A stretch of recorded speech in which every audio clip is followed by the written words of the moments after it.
Class 10th आज physics का हम लोग चैप्टर पढ़ेंगे लोग। ठीक है, पहला चैप्टर है प्रकाश का परावर्तन। ठीक है, तो आज इसका क्वेश्चन आंसर करते हैं लोग, अति लघु उत्तरीय प्रश्न। तो फर्स्ट नंबर क्वेश्चन बोल रहा है समतल दर्पण पर पड़ने वाली एक ही प्रकाश की किरण की कितनी परावर्तित किरण हो सकती है। तो इसका आंसर होगा 1। ठीक है, आपको इसको लॉन्ग टाइप में नहीं करना है। ठीक है, दूसरा नंबर समतल दर्पण पर लंबवत पड़ने वाली किरण किस प्रकार परावर्तित होती है। तो इसका आंसर होगा पुनः उसी पथ पर लौट जाती है, मतलब अर्थात लंबवत ही क्या करती है, लौट जाती है।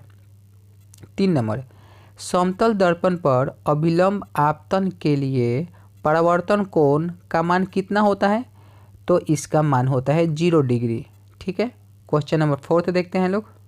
4 नंबर क्वेश्चन प्रकाश के परावर्तन के कितने नियम होते हैं। तो इसका आंसर होगा प्रकाश के परावर्तन के 2 नियम होते हैं। ठीक है, क्वेश्चन नंबर 5 देखते हैं लोग। समतल दर्पण में वस्तु दूरी और प्रतिबिंब की दूरी में क्या संबंध है। तो इसका आंसर होगा वस्तु की दूरी बराबर प्रतिबिंब की दूरी, आपस में दोनों बराबर होते हैं। ठीक है, क्वेश्चन नंबर 6 देखिए लोग। गोलीय दर्पण कितने प्रकार के होते हैं, उनके नाम लिखिए। तो गोलीय दर्पण 2 प्रकार के होते हैं, उत्तल दर्पण और अवतल दर्पण। ठीक है, क्वेश्चन नंबर 7 देखते हैं लोग। गोलीय दर्पण का मुख्य अक्ष क्या है। तो इसका आंसर हो जाएगा ध्रुव से वक्रता केंद्र को मिलाने वाली सरल रेखा मुख्य अक्ष कहलाती है। ठीक है, क्वेश्चन नंबर 8 देखते हैं लोग। अवतल दर्पण की फोकस की परिभाषा दे। तो इसका आंसर देखिए लोग। अवतल दर्पण के मुख्य अक्ष के समांतर और निकटवर्ती सभी आपतित किरण परावर्तन के बाद मुख्य अक्ष पर एक बिंदु पर अभिसारित होती है, फोकस कहलाता है। ठीक है, 9 नंबर देखते हैं लोग। गोलीय दर्पण की फोकस दूरी और उसकी वक्रता त्रिज्या में क्या संबंध है। तो भाई इसका आंसर होगा गोलीय दर्पण की फोकस दूरी वक्रता त्रिज्या की आधी होती है, मीन्स F = R/2। ठीक है, नेक्स्ट देखते हैं लोग 10th नंबर। एक दर्पण का नाम बताएं जो किसी वस्तु का सीधा और आवर्धित मतलब बड़ा प्रतिबिंब दे सके।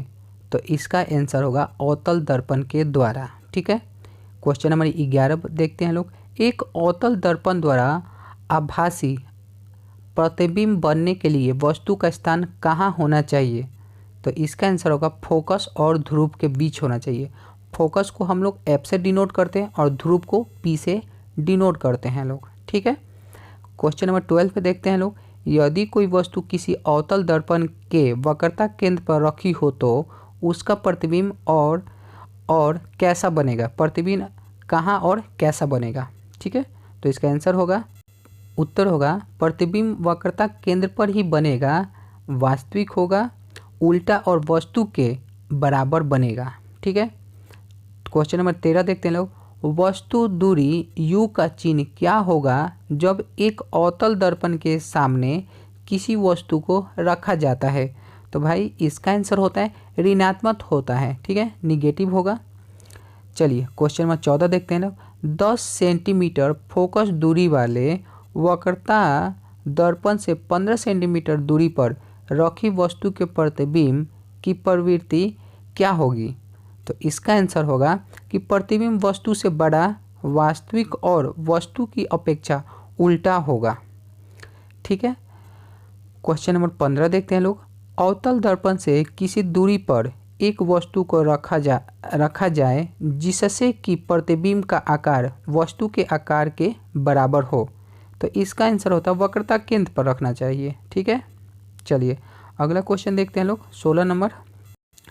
किसी गोलीय दर्पण में केवल काल्पनिक प्रतिबिंब बनता है तो वो कैसा दर्पण होगा। तो ये आंसर होगा इसका क्या, उत्तल दर्पण होगा। ठीक है, 17 नंबर क्वेश्चन देखते हैं।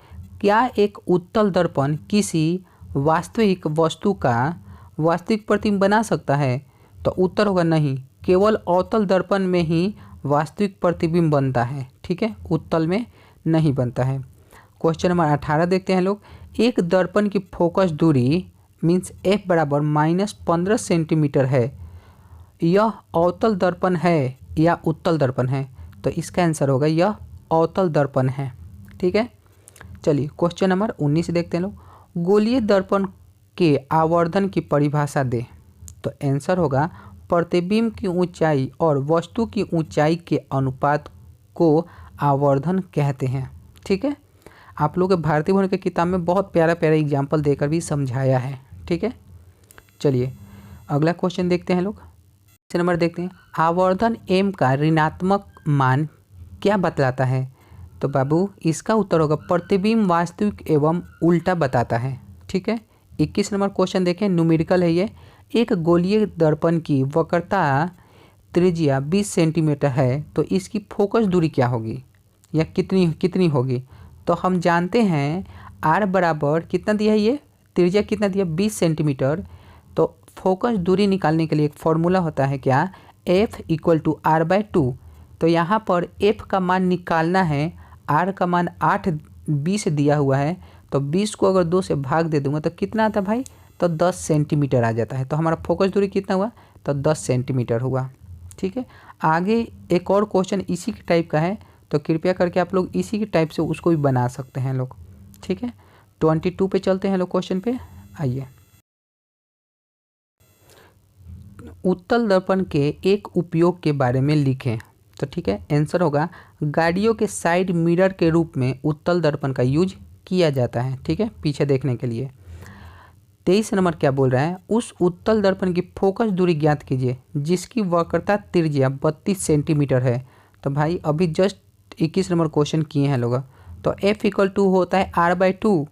F ठीक है, आपको R का मान दिया है 32 सेंटीमीटर, नीचे 2 से भाग दे दीजिए तो ये दे देगा क्या, तो 16 सेंटीमीटर इसका आंसर आ जाएगा।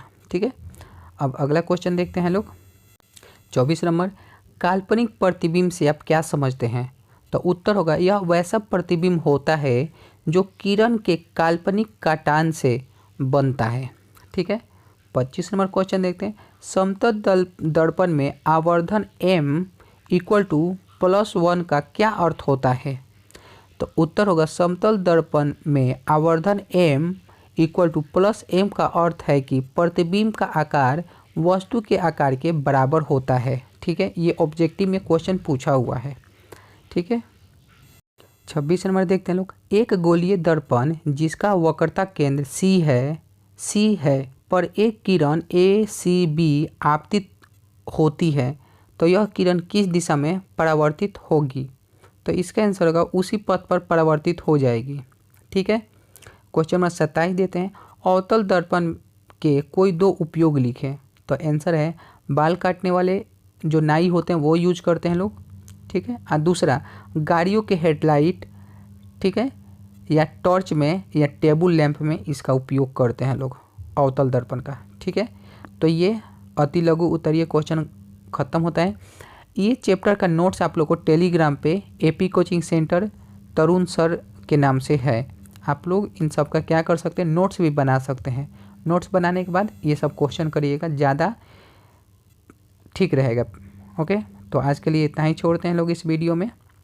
नेक्स्ट वीडियो में देखा जाएगा इससे आगे का क्वेश्चन।